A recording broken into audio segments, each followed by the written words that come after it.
A259 supports 5 priority modes, namely the fully nested mode, the specially fully nested mode, rotating priority mode, special mask mode, and pole mode. First, let us take a look at fully nested mode. In fully nested mode, the interrupt servicing sequence will start from IR0 and it will end with IR7, meaning the IR0 interrupt pin will have the highest level of priority and IR7 pin will have the lowest level of priority. So this is all about fully nested mode. In fully nested mode, in addition to this, the system needs to provide an end of interrupt sequence to the interrupting device. So this is done in two ways.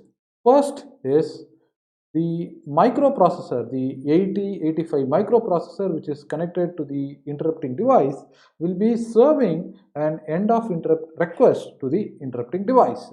So this is called as the EOI mode. So this EOI will be supplied by the 8085 microprocessor unit to 8259 IC. Next is we have the second mode, which is called as AEOI. This stands for automatic end of interrupt. This is normally set by the 8259 IC. The 8259 IC will be sending this pulse at the end of third INTA signal, which is sent by the 8085 microprocessor. When servicing an interrupt, the Intel 8085 microprocessor will be sending the INTA pulse 3 times. The purpose of sending this pulse 3 times is during the first INTA pulse, the opcode of call instruction set will be read. During the second and third INTA pulse, the 8085 microprocessor will be reading the vector address of the serviced interrupt. This is the purpose of the 8085 sending INTA pulse 3 times. During the falling end of the third INTA pulse, the 8259 will be able to set the automatic end of interrupt signal. Next, moving on to specially fully nested mode. Now, why do I need a specially fully nested mode? When 8259 is using fully nested mode, interrupts from the same level are ignored while servicing an interrupt. So what is the meaning of this? Let us assume that there are two slave devices which are connected to a master device. In this condition, if the mode of priority is set to fully nested mode, the master will be servicing the first slave device, and immediately after completion of that interrupt service routine, the master will next serve the second slave. So in this case, what happens is, if the first slave device wishes to serve the second interrupt after finishing the first interrupt, the interrupt request raised by the first slave device will not be considered by the master, because the mode of operation is fully nested mode. The IR0 pin will be first serviced, then comes the IR1 pin. The IR0 pin will not be serviced again before servicing the remaining pins IR1, IR2, IR3, IR4, IR5, IR6 and IR7. So this is the drawback in fully nested mode. It goes in a particular sequence. Especially fully nested mode is used when the IC8259 is configured in master slave mode. Next is the rotating priority mode. In rotating priority mode, device is serviced in a particular sequence, in a cyclic sequence. There are two kinds of rotation, namely automatic rotation and specific rotation. Automatic rotation mode. In this mode, a device after being serviced receives the least priority. Let's try to understand this concept with help of this example. In this example, you can see the devices which are connected to IR0 to IR7. Totally, there are 8 devices which are connected. You will notice that IR4, the fifth pin in the IC, is given the highest priority, and the third pin in the IC is given the least priority. So on what basis this is achieved? The meaning of this is the interrupt which was raised by the IR3 is currently being serviced. So what happens is, if you enable rotating priority mode in automatic configuration, then IR3, the status of IR3 can be read by reading the content of ISR, which is the interrupt service register. So that will show what is the current interrupt pin which is being serviced.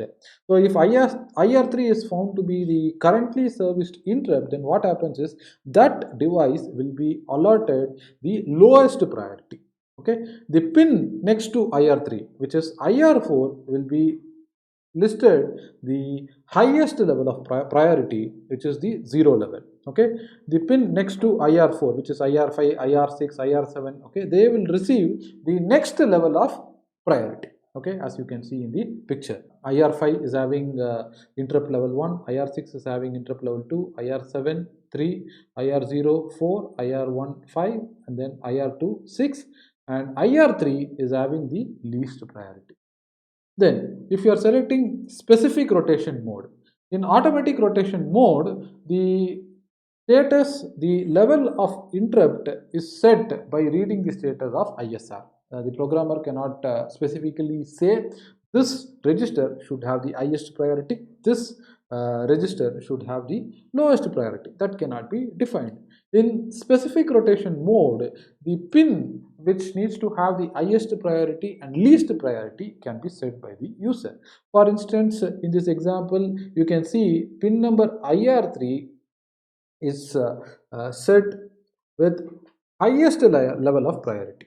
Okay, so this is done by changing the content of control status word.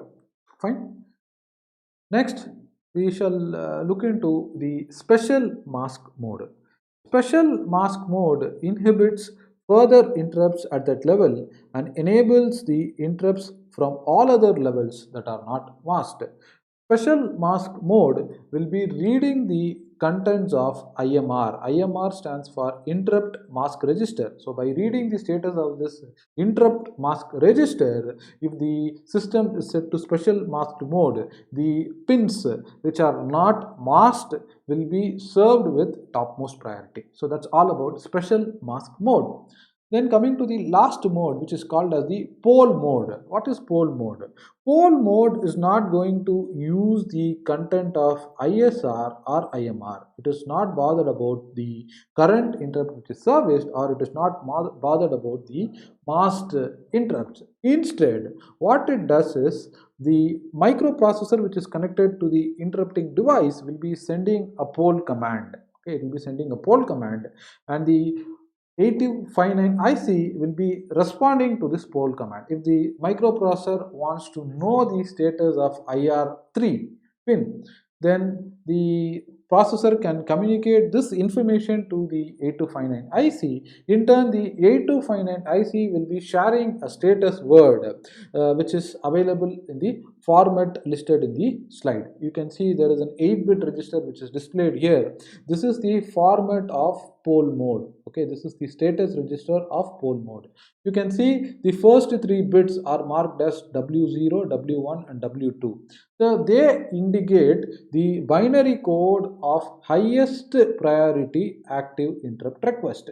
So in case if you wish to read the status of IR0, then the level here will be 000. 000 is indicating the address location of the IR0 pin. It's a 3-bit number, so every sequence, 3-bit sequence, will be pointing a particular IR pin. Fine.